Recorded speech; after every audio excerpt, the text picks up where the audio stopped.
4 years after a divorce, a feared Mafia boss meets his ex on Christmas Eve. And there's something he desperately needs to know.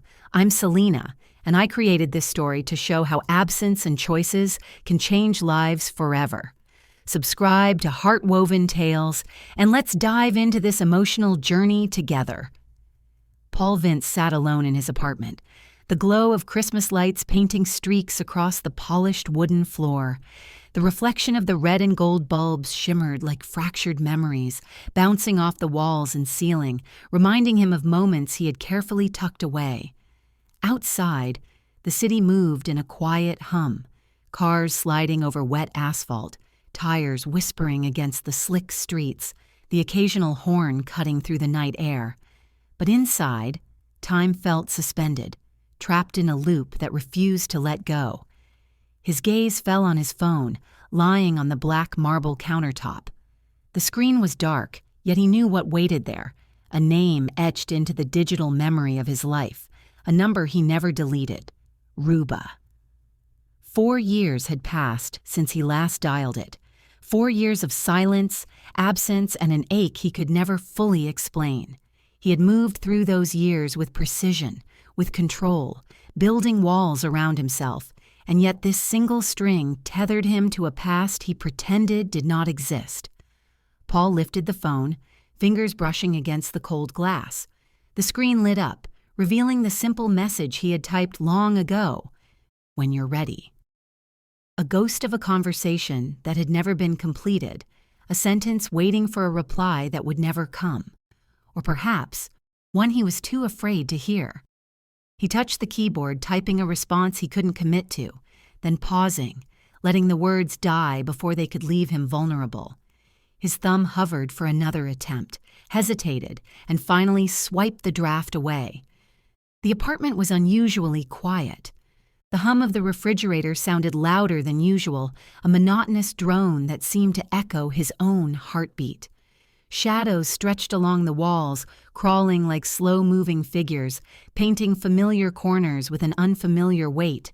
Chairs sat empty where laughter once lived, and the faint scent of pine from the half-forgotten Christmas tree mingled with the cold, sterile air of his solitude. Every object seemed to accuse him silently, asking questions he did not want to answer. He leaned back in his chair, eyes fixed on the ceiling, tracing the cracks in the plaster as if they held a secret he had missed. 4 years of careful avoidance, of control, of insisting that business and survival were all that mattered, had left a hollow residue in his chest. Choices made in the name of prudence and fear had calcified into regrets sharper than any physical pain. He closed his eyes and imagined the soft curve of her smile, the way her laughter had once filled the empty spaces in his apartment, a sound he had tried to forget but could never truly erase. A shiver ran down his spine, though the room was warm. He realized that absence could weigh more than presence. The longer something was missing, the more it carved into you, shaping your nights, your silences, your moments of quiet thought. He thought of the nights he had spent alone, staring at the ceiling, wondering if he had acted too late, if he had let fear dictate the course of a life he once had the power to shape differently. The ticking of the wall clock seemed louder now, each second a reminder that time was moving forward, yet he remained suspended in the past. His phone vibrated lightly on the counter, not with a call, not with a message, just the echo of the world outside pressing against the thin glass of his isolation. He picked it up, examined the screen, and set it down again, the effort to reach out seeming both impossible and necessary all at once. He moved toward the window, drawing back the curtains. The city stretched below him, alive yet indifferent. Neon lights flickered in the distance, a kaleidoscope of motion and color, while a single taxi struggled to find its way down a slick street. He imagined her there, somewhere in the same city, moving through her own labyrinth of routines, unaware of the storm still brewing in his heart. Memories began to surface, unbidden. The first time he had called her that night, the argument he had tried to brush away, the words left unsaid that now weighed heavier than any spoken accusation. He remembered her patience, her quiet defiance, and how he had mistaken distance for detachment, how he had believed that control could replace connection. The bitter taste of self-reproach lingered in his mouth. A soft knock at the door cut through his reverie. Hesitation and fear collided in his chest. He froze, every muscle taut, pulse quickening. He had trained himself to react to threats, to anticipate danger, to read the smallest shifts in body language. But this knock carried no warning of violence. It was something else entirely. Something that made him pause. Something that felt like destiny tapping lightly at the edge of a moment he'd been avoiding for years. The knock came again, firmer this time, deliberate yet gentle. He approached cautiously, mind racing, every instinct alert. The silence that followed was heavier than the knock itself, a pregnant pause that seemed to stretch infinitely. His reflection in the darkened hallway mirrored his tension, eyes narrowing, jaw tight. The world outside seemed to pause, as if waiting with him, breath held for the next move. Paul's hand hovered over the doorknob, every fiber of him aware that whatever waited beyond could change everything in an instant.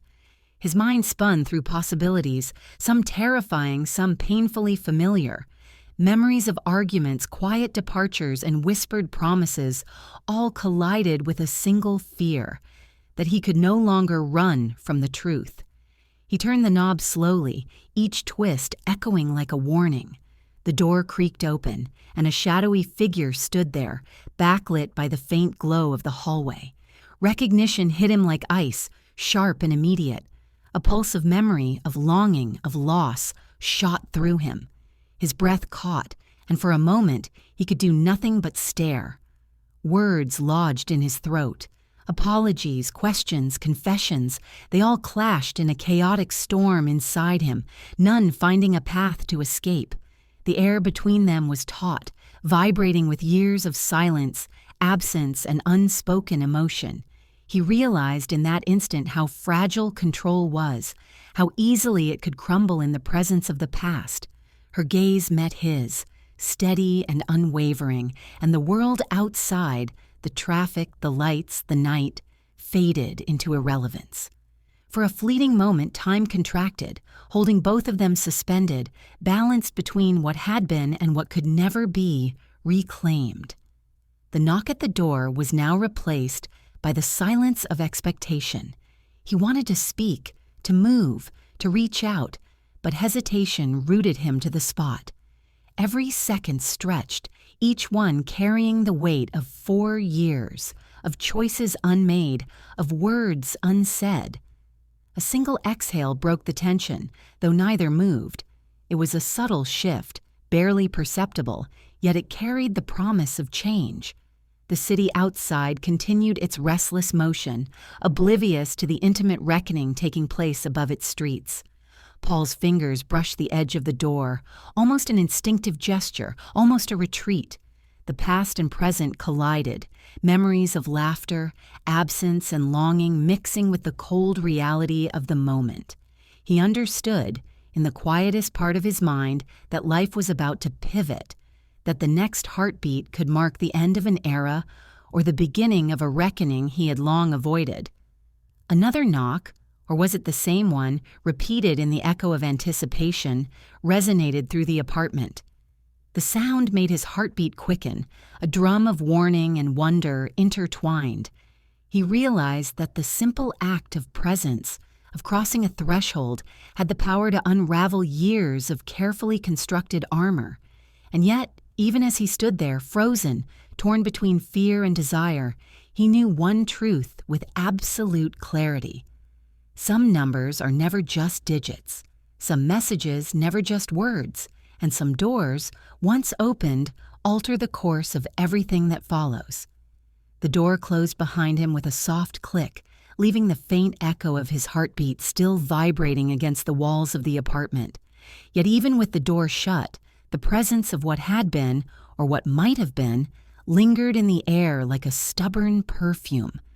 Memories pressed against him, relentless, sharp and heavy, demanding recognition. He stepped back, the dim light of the room casting long shadows, and suddenly the apartment no longer felt empty. It felt inhabited by ghosts. He thought of Ruba, the way her voice had always carried a quiet strength, a determination to exist within a world that he had meticulously controlled. Their marriage had never erupted into fights or violent arguments. It had dissolved in silence, in careful compromises that ultimately left nothing of substance behind. Paul had always believed that control meant safety, that walls could protect everything he cared for, but he had never realized how those walls could also suffocate what was most fragile: love. They had lived side by side like parallel lines that never converged. Each morning began with mechanical routines, coffee brewed in silence, schedules adhered to with rigid precision. His eyes always lingered on her for just a moment before he turned away, as if noticing her presence could unbalance the fragile equilibrium he had constructed. She had learned quickly to navigate his world, to tiptoe around rules and expectations, to smile politely when he barely acknowledged her existence. Once she had asked a question that would remain lodged in his memory for years. "Paul," she had said softly, her voice carrying that delicate mixture of hope and caution, "what matters most to you?" His response had been automatic, precise, almost rehearsed: survival, protection, control. Words spoken with certainty, yet utterly devoid of warmth. And she had understood. She had understood that love in his world could survive only in absence, that presence was dangerous, that vulnerability was unacceptable. Evenings were a study in contrasts. They shared a bed, yet it was a barrier rather than a place of connection. The sheets bore the weight of silent routines, of bodies pressed together, yet minds separated by miles of emotional distance. Sleep became a temporary reprieve, a space where neither had to confront the quiet hollows that had begun to define their existence. They existed side by side, but in separate worlds that intersected only in the smallest gestures: the brush of a hand, the half-formed words that never became sentences, a glance quickly averted. Letters that had once carried the warmth of sentiment slowly ceased to arrive. Phone calls dwindled into oblivion, first occasional, then rare, until they vanished entirely. The quiet that followed was not peaceful. It was a suffocating presence that filled the spaces between them with an invisible weight. Paul had filled his life with work, assignments, meetings, and decisions, yet the hollowness at the center of his apartment mirrored the hollowness at the center of his own life. He remembered her sitting across from him one evening, her hands folded neatly in her lap, her eyes searching for something that he could not or would not provide.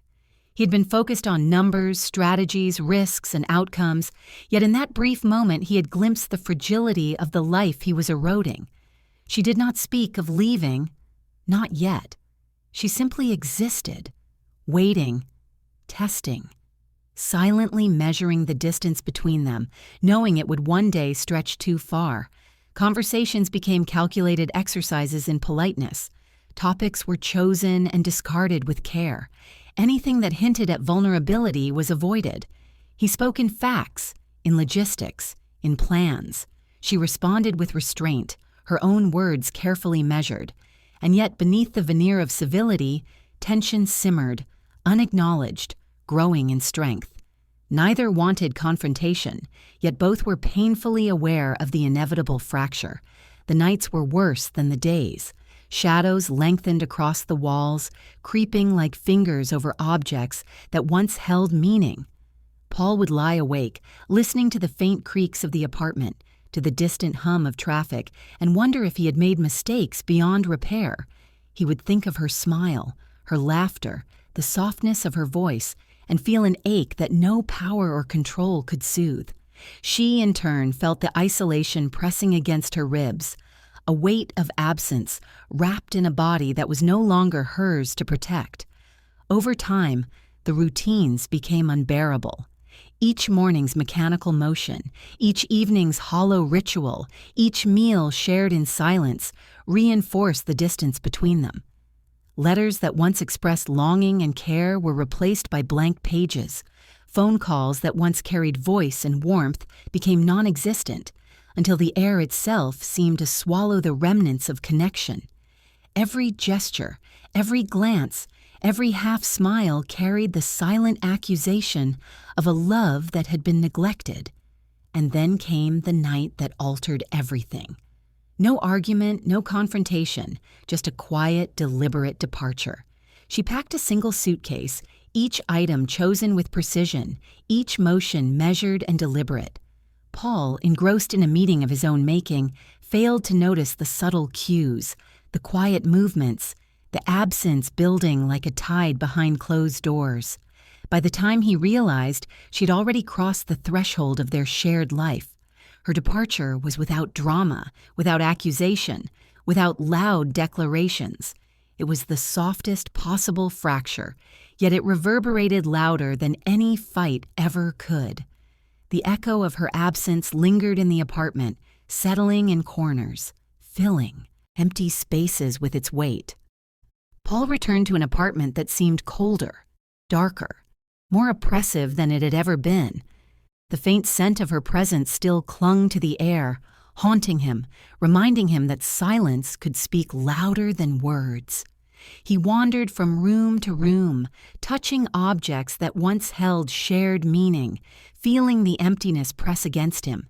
Each chair, each plate, each mug, every item became a testament to the life they had shared and the love that had quietly withered. And in the quiet, he heard the questions that had always been unspoken. Why did I let this happen? When did control become more important than connection? Was it too late to make amends? Weeks passed, and the apartment grew stiller, heavier, a mausoleum of memories and lost opportunities. Paul moved through routines, but nothing felt the same.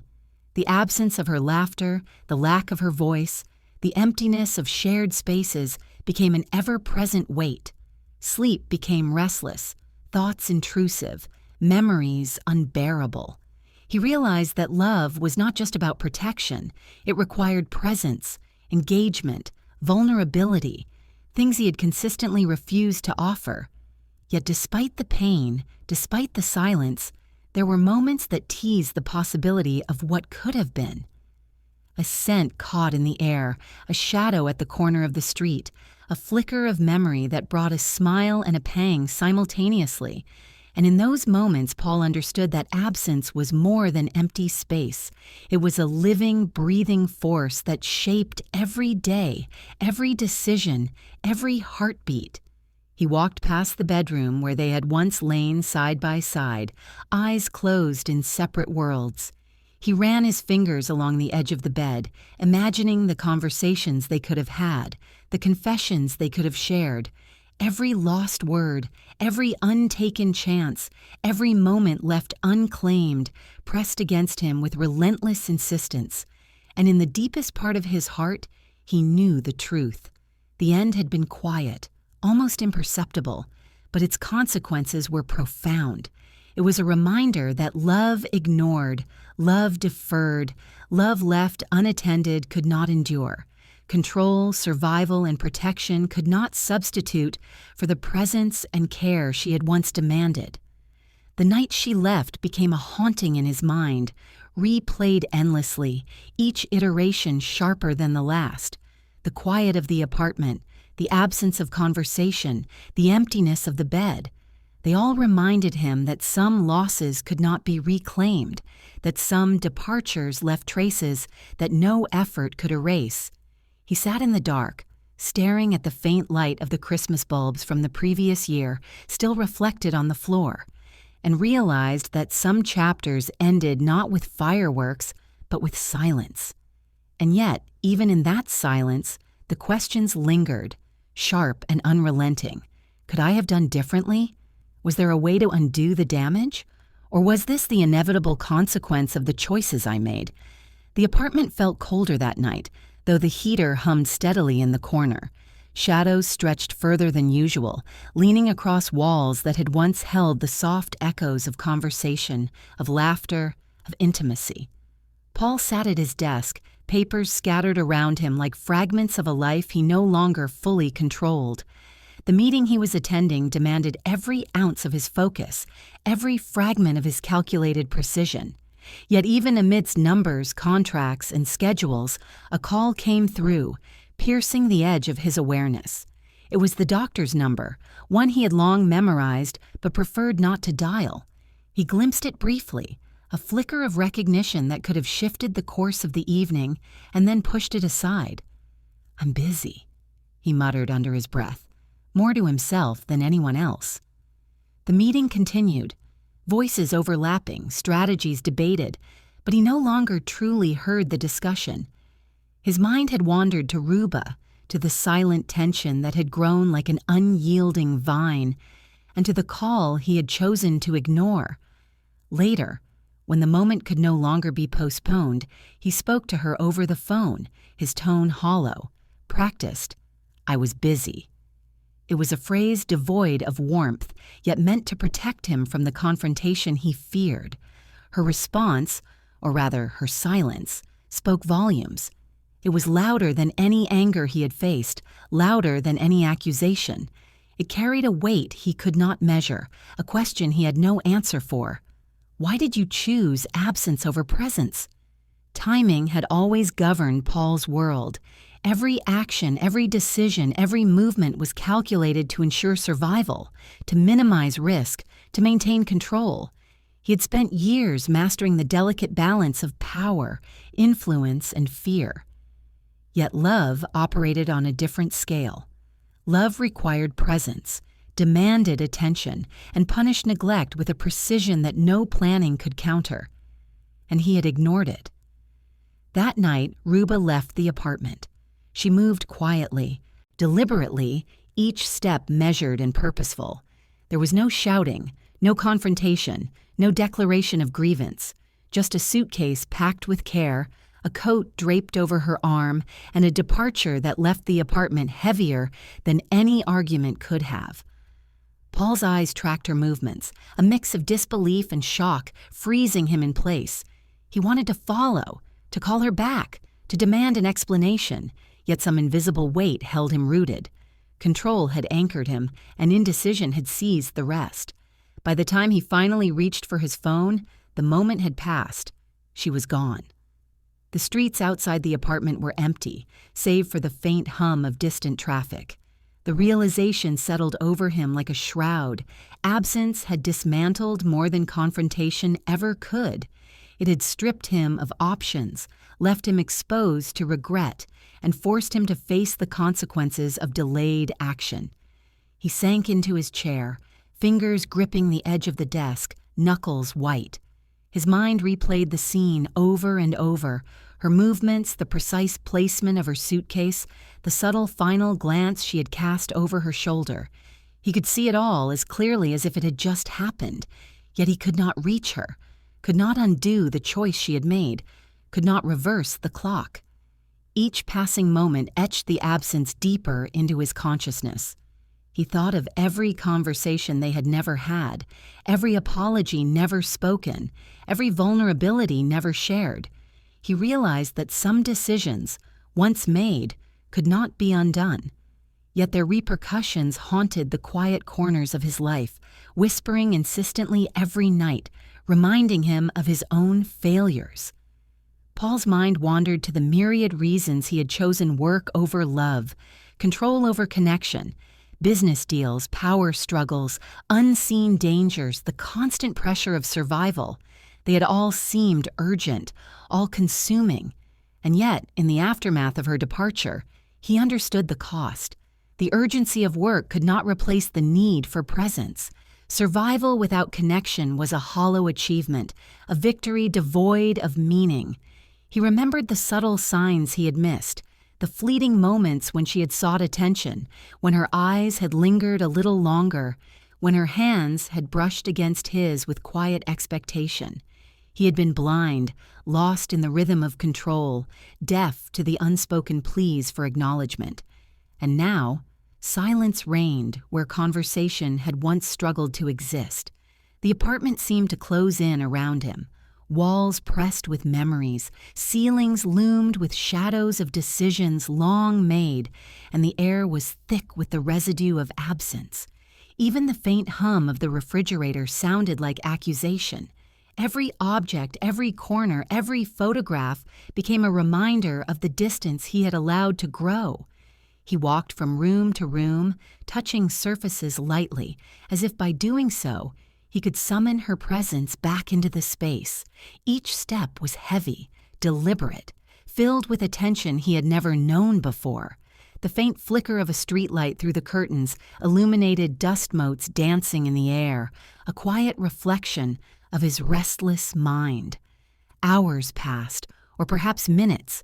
Time had lost its clarity. Paul remained suspended between action and paralysis, between memory and reality. The absence of confrontation had left an open wound, one that refused to scab over, one that reminded him incessantly of what had been lost through hesitation. He thought of the life he had tried to construct, a life of control and certainty, and realized how fragile it truly was. Every calculated move, every careful plan, every wall he had built around himself and around his marriage had been insufficient. Presence, attention, and participation were forces beyond his control, forces he had ignored at his peril. A knock at the door might have been enough to bring her back, a message, a single call, but none came. The opportunity, once tangible, had evaporated like mist in the morning light. He was left alone with the echo of what had been, the silent absence that pressed like weight on his chest. He sat in the dim light, eyes fixed on the phone that now seemed alien in his hand. Fingers hovered over it, trembling, indecision holding him hostage. What could he say now? What words could undo the deliberate departure, the quiet, meticulous absence that had replaced love with silence? The walls of the apartment seemed to lean inward, pressing against him, mirroring the collapse within.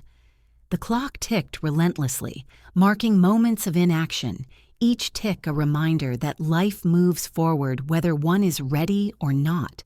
And in that relentless rhythm, Paul understood the permanence of some choices. Some choices were irreversible, yet they whispered in his chest every night. They haunted his dreams, lingered in his thoughts, and shaped the cadence of every day that followed. Every decision he had deferred, every call ignored, every moment of absence now stood before him, demanding acknowledgement. He realized with bitter clarity that control and power were insufficient to sustain connection, that love required engagement, attention, and courage. And he had failed. Each memory, each ghost of their interactions, each silence he had allowed to grow, carved its own line of regret across his life. The night stretched on, heavy and unforgiving. Shadows moved across the walls as if alive, dancing in patterns reminiscent of her departure. The empty apartment, the absence, and the quiet all reminded him of the fragile line between presence and loss, between action and inaction. Paul's hands gripped the edge of the desk once more, white-knuckled as he contemplated what had been. The decision he had made, or failed to make, had cost him more than he could quantify. And yet, in the quiet, in the tension, in the lingering ache, he realized that learning the magnitude of absence was perhaps the only lesson that would endure. The night after Paul realized the permanence of absence, Ruba's life had already begun to take shape in ways he could not comprehend. She had not fled the city, not physically, but she had abandoned the version of Paul she had loved, the man who had once been present in fleeting, unreliable bursts. Her departure was quiet, deliberate, and it marked the beginning of an existence defined entirely by her own choices. She walked into her new apartment carrying only the essentials, a suitcase filled with objects carefully selected to mark the start of a life lived on her terms. The space was small, a modest studio, with light streaming in through windows that overlooked the muted bustle of the city streets below. There were no reminders of the life she had left behind, no photographs, no shared belongings, no traces of the routines she had once followed. Every corner of the room was hers alone, every surface a blank slate, yet the freedom she had sought came with an unexpected weight. Each decision, what to cook, when to sleep, how to manage bills, was hers, and hers alone. In the beginning, the smallest tasks felt monumental. She discovered the fragility of routine, the subtle vulnerability hidden in independence. Grocery lists, budget sheets, apartment maintenance, and bills she had never handled before now defined her mornings and afternoons. Each choice carried consequences, each misstep a lesson in responsibility, and yet she embraced them with a quiet determination. Freedom, she realized, was both a gift and a burden. The alarm clock became her constant companion, an unyielding reminder that life demanded attention. She had no partner to share responsibilities with, no familiar voice to anchor her day, only the echo of her own steps across the hardwood floor. The weight of independence pressed against her, yet with it came clarity. For the first time, she understood how choices shape survival, how absence can create both fragility and strength. Meanwhile, Paul's world moved in a parallel yet distant rhythm. The walls of his apartment, once suffused with control and calculated order, had grown hollow. Work consumed him, meetings, contracts, power plays, but none of it filled the emptiness that Ruba's absence left behind. Her face haunted him in fleeting moments, the curve of her smile, the subtle arch of her brow, the quiet way she had once existed in his presence without complaint. Each memory pressed against him, stubborn and unyielding, a reminder that life could move forward, but regret could root itself in place indefinitely. He told himself he had acted correctly, that business and survival demanded prioritization, that love had required too much vulnerability he could not afford. Yet the quiet of the apartment, the absence of her laughter, and the emptiness of shared spaces screamed a different truth. Decisions once dismissed as pragmatism now revealed themselves as calculated avoidance, and avoidance had its cost.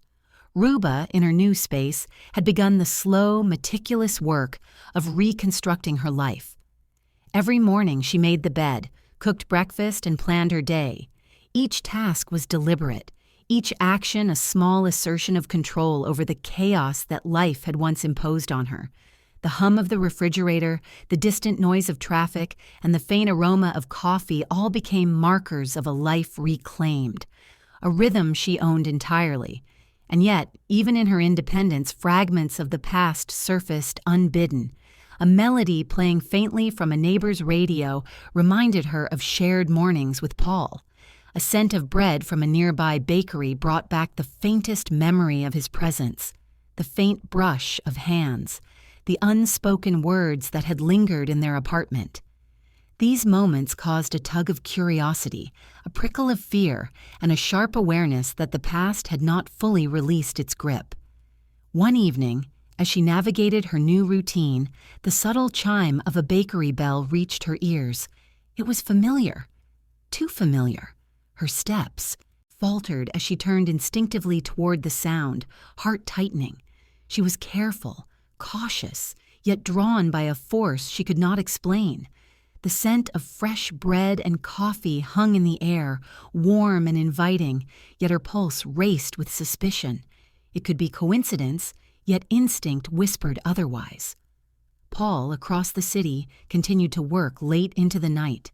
Each decision he made, each call he returned, each deal closed, was a distraction from the gnawing awareness of what he had lost.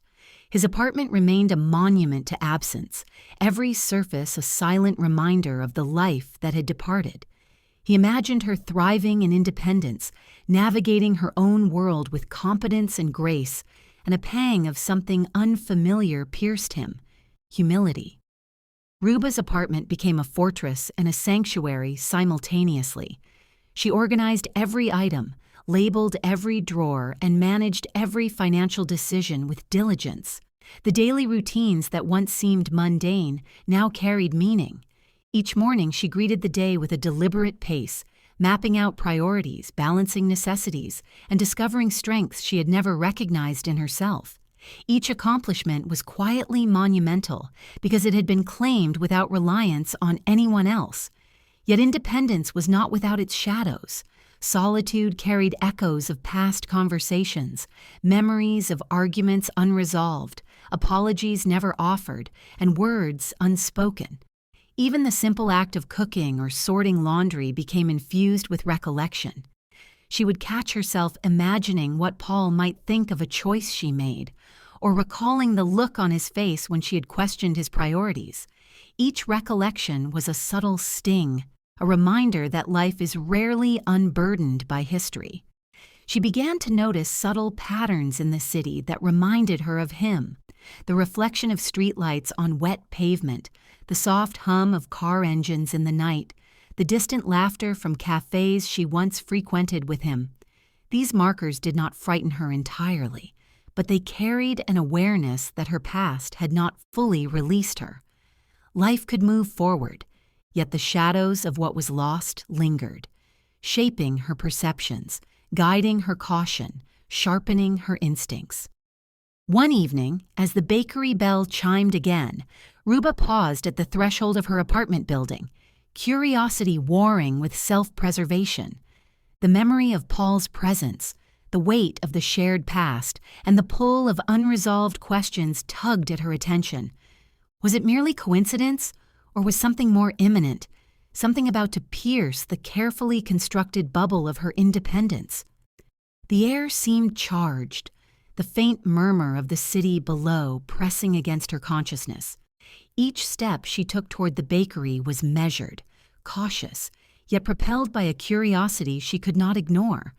The weight of freedom and the awareness of what she had gained clashed with the fear of disruption.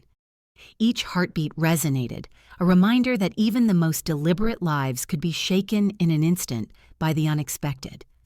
Paul, oblivious to the moment unfolding elsewhere, remained consumed by his own rituals. Yet even in his solitude, the pattern of absence haunted him.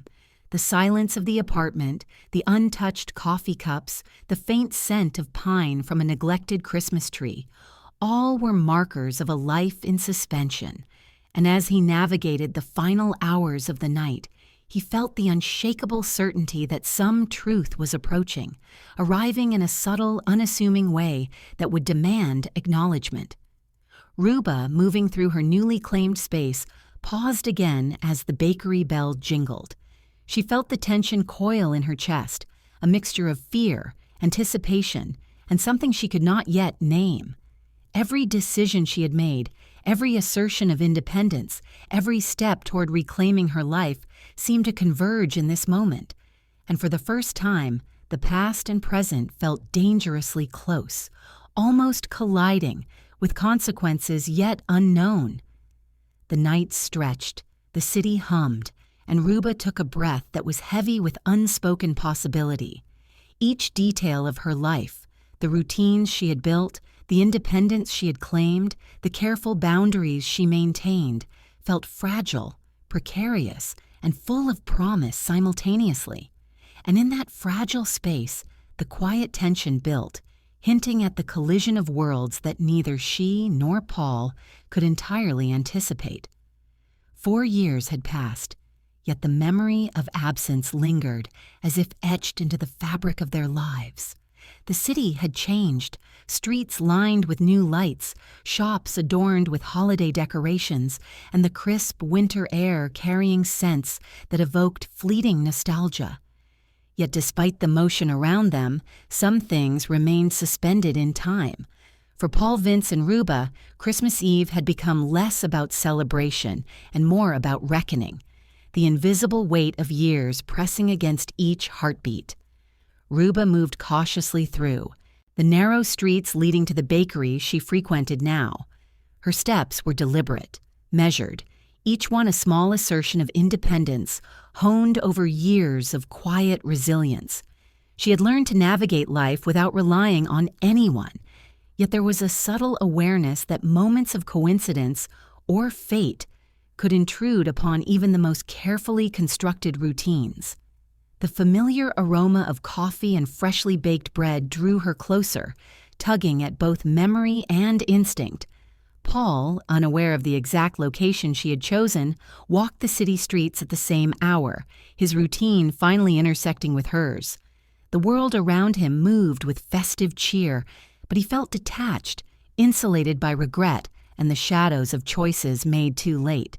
He had perfected the art of distraction, immersing himself in work, social obligations, and superficial interactions, yet there was no escape from the persistent echo of her absence. Every footstep he took seemed to carry him closer to a collision he simultaneously feared and anticipated. As Ruba approached the bakery, she instinctively paused at the doorway, scanning the room with subtle vigilance. Crowds mingled, laughter and chatter filling the space, but her gaze was searching, as though expecting something or someone to pierce the carefully constructed bubble of her life. The bell above the door jingled softly as patrons entered and exited, punctuating the rhythm of her anticipation with moments of suspended attention. Paul rounded the corner simultaneously, drawn by the same familiar scent, unaware that it would lead to a confrontation neither had planned for. His eyes caught hers immediately, recognition slicing through the years like the sharpest glass. Time seemed to slow, the bustling crowd around them blurred into insignificance. In that instant, all the careful avoidance, the distractions, and the walls he had built came crashing down under the weight of undeniable truth.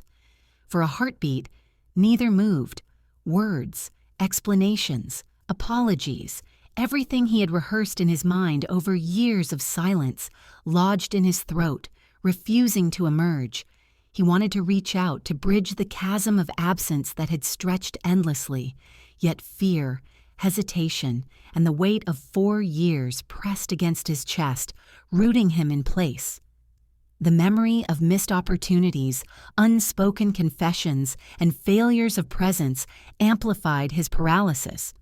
Ruba, steady-eyed and composed, allowed a brief glance that met his, acknowledging the recognition but revealing nothing of her inner turmoil. Her expression carried years of guarded independence, lessons learned in solitude, and the subtle armor of experience.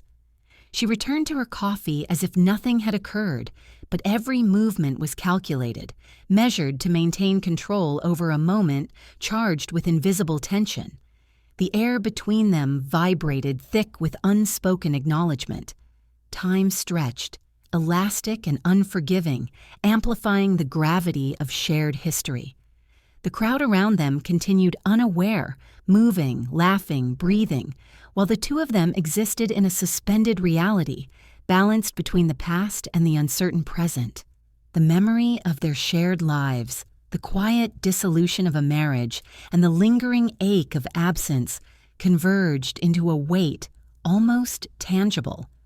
Paul felt the past pressing against him like a physical force, each second heavier than the last. He studied her features, memorized the subtle changes shaped by years of living without him, and noted the strength etched into her posture. The curve of her jaw, the steady set of her shoulders, the determination in her gaze, all spoke of a life reclaimed, a life he had not been part of, a life he had observed only in memory. He realized how little time truly mattered in shaping connection. Absence had been magnified, years stretching longer than their actual span. Every forgotten birthday, missed call, and ignored plea now resonated in this single moment. Each unspoken word pressed against him, demanding acknowledgement, weighing down his chest with a heaviness that rivaled any physical burden. Ruba, acutely aware of his gaze, allowed herself a fraction of pause. Years had taught her caution, taught her the necessity of boundaries, yet something primal stirred, a recognition that past and present were colliding. She did not flee, nor did she reach out. Instead, she remained rooted, letting the moment unfold according to its own pace, observing the man who had once dominated her world with control, yet now seemed diminished by regret. Paul wanted to speak, to explain the absence, to justify the choices that had haunted him. Yet every attempt at articulation faltered, strangled by years of accumulated hesitation. Words seemed trivial in the presence of all that remained unsaid, all that had been missed, all that could not be retrieved. He understood painfully that reconciliation, if possible at all, required more than speech. It demanded presence, understanding, an acknowledgement of past failures. The subtle tension of the moment was punctuated by micro-movements, a shift in weight, a flicker of an eyelid, the faint inhale of breath. These tiny signals carried the weight of years, conveying histories and emotions words could not capture. Paul's heart beat in time with the unspoken rhythm of recognition, anticipation, and fear, each pulse magnifying the intensity of the encounter. Ruba's hand brushed against the paper cup of coffee, a movement that seemed casual yet deliberate. Her eyes briefly met his again, steady and unwavering, and in that glance, the cumulative weight of 4 years pressed down on him. The unspoken acknowledgement of absence, the failures of attention, the deliberate rebuilding of a life without him, all converged into a single piercing moment of clarity. Time continued around them, oblivious, the crowd's chatter, footsteps and laughter forming a muted background. But for Paul and Ruba, the world had contracted to the space between two people, years of history, and a frozen instant where choices, absence, and memory collided. Each breath felt amplified, every heartbeat a drum signaling possibility and peril. Paul understood viscerally that the past had not softened, had not diminished with the passage of time. Absence had preserved its sharpness, its capacity to wound, and its ability to weigh upon the present. Every unspoken word, every avoided confrontation, every hesitation accumulated into a gravity he could not escape. Ruba sipped her coffee, deliberate and unhurried, yet fully conscious of the man frozen in recognition before her. She had learned the art of presence in absence, the skill of fortifying one's life while acknowledging the ghosts that lingered. The weight of years without him had taught her resilience, patience, and the quiet strength of careful observation. Paul's hands clenched slightly at his sides, his mind spinning with the implications of what he had allowed to slip away. Curiosity, regret, fear, and longing all collided in an internal tempest he could not easily calm. Every instinct urged him forward, yet every rational thought counseled restraint, highlighting the precarious balance between reaching out and overstepping the boundaries she had clearly set. The moment stretched further, as if time itself had decided to prolong their encounter. Microseconds became eternities, each heartbeat echoing the unspoken tension between what was and what could have been. The juxtaposition of presence and absence, of memory and current reality, created a resonance that neither could ignore. Paul took a tentative step forward, then paused, the distance between them still a chasm shaped by 4 years of silence and careful avoidance.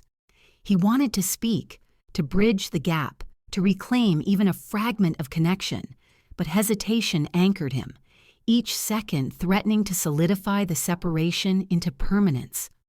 Ruba's eyes met his again, and in that brief contact, he felt a silent dialogue unfold.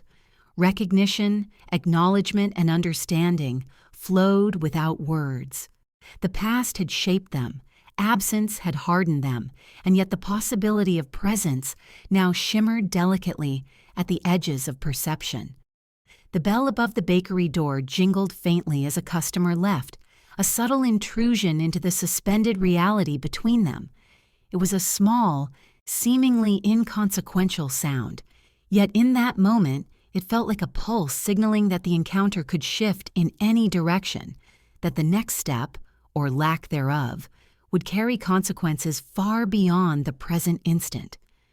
Paul exhaled slowly, aware that any movement now would either bridge the years or solidify the space between them. He studied her expression, searching for signs, clues, anything that might indicate whether connection was possible or whether the past had rendered them irreparably separate. Ruba, steady and composed, observed him in turn. She had mastered the balance of independence and attentiveness, resilience and caution. Yet the weight of recognition, of 4 years distilled into a single moment, pressed against her carefully maintained equilibrium. Her heart raced despite her control, a subtle tremor of curiosity and fear intertwining in perfect tension. For a brief, suspended moment, the city ceased to exist around them. The aroma of coffee, the hum of conversation, the distant jingles of bells, all faded into the background. What remained was the frozen gravity of memory, absence, and the fragile possibility of reconnection. The bakery's warmth enveloped them, a sharp contrast to the cold city streets outside, yet it offered no comfort to the tension lingering between Paul and Ruba. Their eyes met again, the fleeting connection of recognition transforming into something heavier, something charged with the weight of years. Paul's hands rested lightly on the edge of the counter, knuckles whitening as he struggled to reconcile what he had lost with what he now faced. Her presence, yet untouchable, measured, deliberate. His voice broke the silence, soft, careful, almost hesitant. "Are you okay?" The question felt hollow even to him, rehearsed in some distant corner of his mind, yet incapable of capturing the true scope of concern, or perhaps guilt, that coursed through him. It was a simple query, one that should have been benign, but in the charged stillness between them, it became loaded, a thread connecting past and present with delicate tension. Ruba's reply was equally measured, deceptively simple. "Yes," she said. Her voice was calm, steady, the sort of composure that came from years of cultivating independence and control over one's own life. Yet her gaze betrayed the truth beneath the words. There was pain, subtle yet unmistakable, etched across her features in quiet defiance and lingering hurt. It was a look that conveyed more than language ever could, a statement of both resilience and disappointment. Paul felt the familiar knot in his chest tighten. Apologies rose, unspoken, lodged in his throat like fragments of regret, too sharp to voice. He wanted to explain, to justify his absence, to plead for understanding, but every syllable he conjured seemed inadequate, hollow against the reality of the moment. His attempts to rationalize control, protection, survival, and prioritization felt suddenly insignificant, flimsy defenses against the weight of her silent judgment. And then she spoke again, not in accusation, but with an unflinching clarity that pierced deeper than any anger could. "You always asked if I was okay," she said softly, deliberately. "Never what I wanted." The words hung in the air, suspended like crystal shards reflecting the light of the bakery. They were simple, factual, yet devastating, cutting through the veneer of justification he had wrapped around himself for years. Paul's mind raced. He tried to respond, to explain the logic of control, the necessity of protection, the dangers that dictated his choices. Yet the words felt inert in his mouth, meaningless in the face of the undeniable truth she had articulated. He understood now, in a way he had never allowed himself to recognize, that the act of asking after someone's well-being without engaging with their desires was insufficient. Presence, not interrogation, mattered. Engagement, not surveillance, mattered. Participation mattered. Her eyes softened, though the intensity of their gaze never wavered. "Protection is easy," she continued, voice barely above a whisper, yet carrying the force of years of accumulated wisdom. "Participation is what mattered." The distinction was subtle, almost surgical, yet it struck him with the force of undeniable reality. Love, he realized, could not be measured in prevention or control. It could not be contained within walls of safety or constrained by schedules, plans, or fear. Love demanded presence, engagement, risk, and vulnerability, things he had consistently withheld. Paul's chest tightened further as he absorbed the weight of her words. The enormity of absence, of the years spent avoiding intimacy under the guise of responsibility, pressed down upon him. He understood, finally, that his attempts at protection had been a mask for avoidance, that every choice made in the name of safety had eroded the foundation of connection he once shared with her. His failures were not dramatic, not catastrophic, but relentless in their quiet accumulation. The bakery hummed with the faint sounds of casual conversation, clinking cups, and the low murmur of an espresso machine. The world continued around them, oblivious to the delicate collision of past and present unfolding at the counter. Yet for Paul, the noise faded, filtered out by the intensity of the moment, leaving only her voice, her gaze, and the stark realization of what he had lost. Ruba collected her coffee with deliberate care, each movement measured, precise, yet resonant with authority over her own choices. She did not linger, yet each step carried the weight of consequence, a subtle reminder that the moment, though fleeting, was irreversible. Paul remained rooted in place, suspended between remorse and understanding, his mind replaying every decision, every moment of absence, every choice that had led to this point. The words she had spoken echoed in his mind, refracted in multiple ways, each interpretation a reminder of the same truth, that love cannot exist solely in observation, that presence cannot be substituted by control, and that survival without engagement is hollow. He understood with a clarity that was painful and inescapable that her departure, her independence, and the chasm between them were not accidents, but the inevitable result of choices he had made, or failed to make. He wanted to follow her, to speak, to reclaim some fragment of connection, yet hesitation rooted him in place. The fear of intrusion, the awareness of the years she had spent reclaiming herself, and the subtle authority in her posture restrained him. Any misstep could collapse the fragile bridge that remained, and he understood that some opportunities, once missed, could not be recreated. His eyes followed her across the floor, tracing the arc of her movements, the sway of her coat, the deliberate positioning of her bag. Each micro-movement communicated autonomy, control, and self-possession.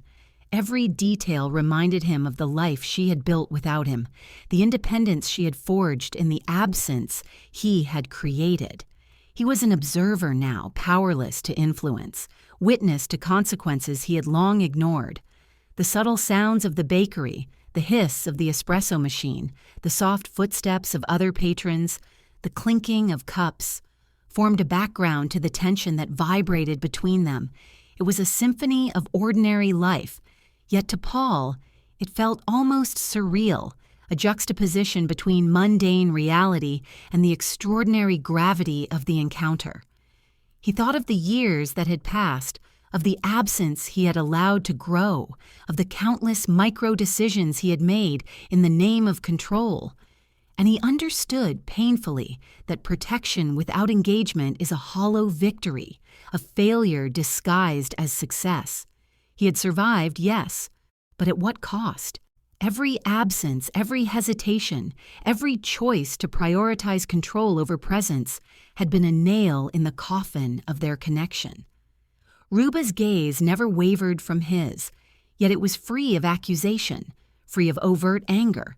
Instead, it carried a calm authority, the quiet certainty of someone who had endured, learned, and evolved. The contrast between her composed strength and his internal turmoil amplified the gravity of the moment. He realized that her independence was not defiance. It was the manifestation of resilience, a life rebuilt with deliberation and clarity. The minutes stretched, each one laden with tension. Paul's internal dialogue swirled with fragments of apology, explanation, and regret, yet none seemed sufficient. The only truth that remained undeniable was the one she had spoken aloud. Participation mattered more than protection. Presence mattered more than dominance. The lesson, simple yet profound, struck him with relentless precision. He tried once more to speak, to reach for words that might bridge the gap, but each attempt faltered. Her presence was a reminder that the past could not be undone by explanation, that clarity did not necessitate reconciliation, and that some truths are endured rather than corrected.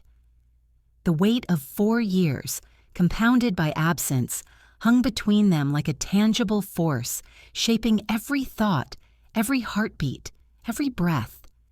Ruba adjusted her bag, took a small sip of her coffee, and moved with deliberate intention toward the door.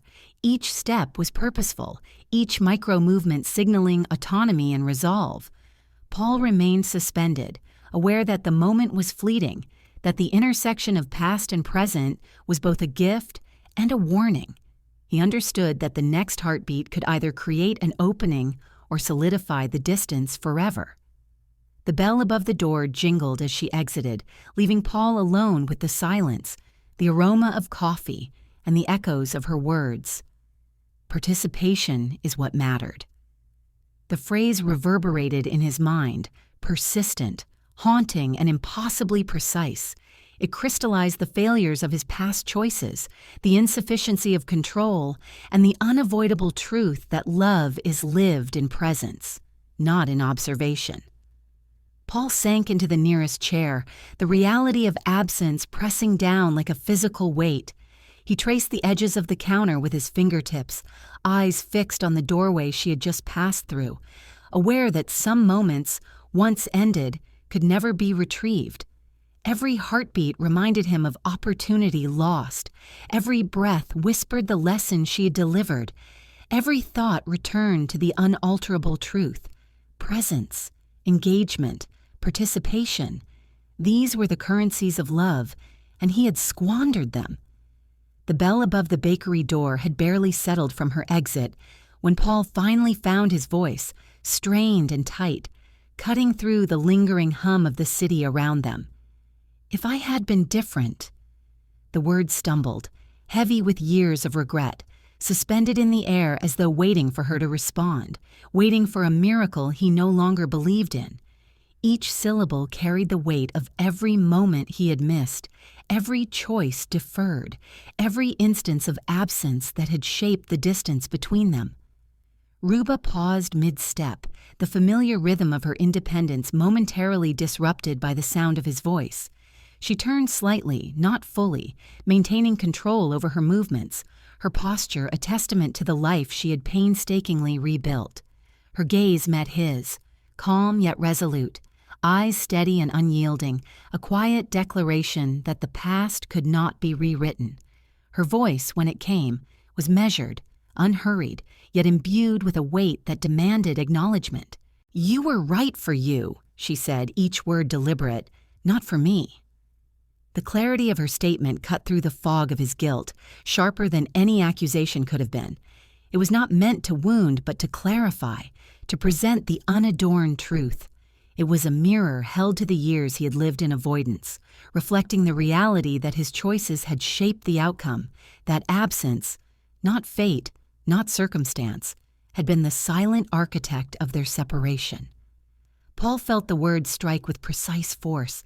Every step she took away from him was a measurement of distance, not just physical but emotional, spiritual, irrevocable.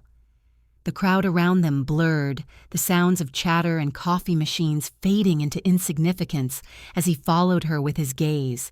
Each motion she made was deliberate, yet unburdened by hesitation or doubt, a stark contrast to his own paralyzed state, where regret, memory, and longing warred endlessly.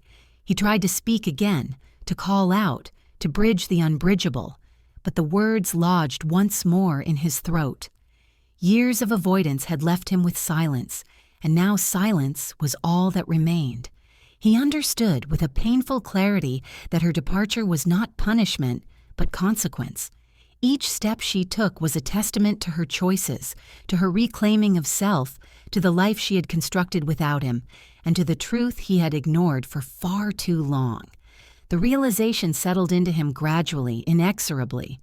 The truth he had sought, the reason for the end, the justification for his failures, was not hidden, dramatic, or complex. It was simple, almost painfully so. Lack of presence, avoidance of vulnerability, and prioritization of control over connection had cost him everything he valued. He had sought answers in circumstance, in fate, in timing, yet the answer had been within him all along, visible in every silence he had left unbroken, every absence he had allowed to grow. The crowd of patrons moved around him, oblivious to the personal reckoning unfolding at the threshold of the bakery. Ruba's figure receded slowly, yet each step seemed magnified in his mind, a procession of loss and consequence that he could neither halt nor reclaim.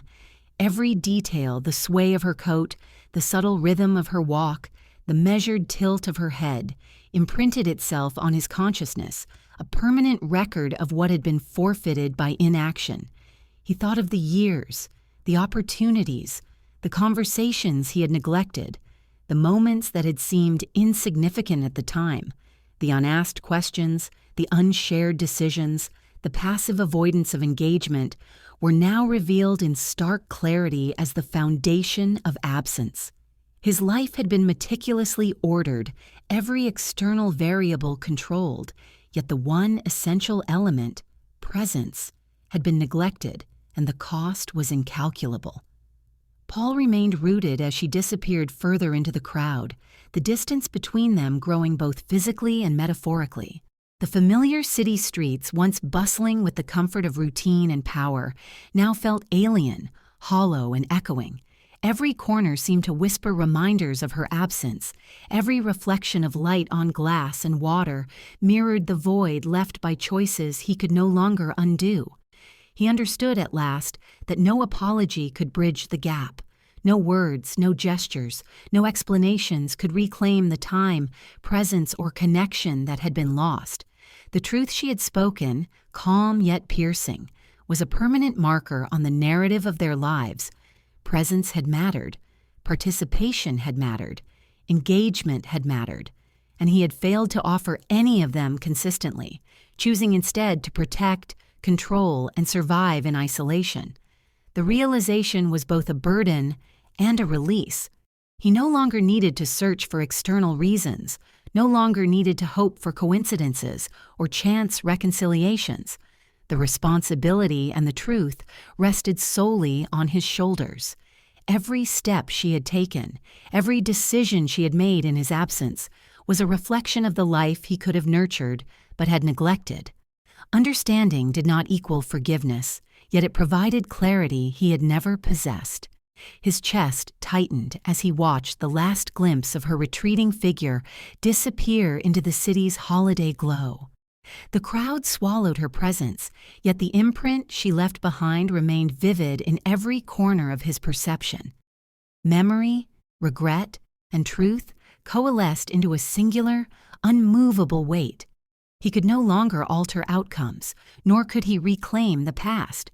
All that remained was observation, reflection, and the silent acknowledgement of loss. The Christmas lights that had once seemed festive now appeared distant, muted, almost mournful. Reflections on wet streets shimmered with the same quiet tension that lingered in Paul's chest. Time moved forward for everyone else, yet he remained suspended, anchored by the realization that some truths are only endured, not undone. Life continued, indifferent to individual suffering, yet in that continuation, Paul understood the lesson he had been forced to learn. Absence carries consequences, and engagement cannot be replaced by control or avoidance.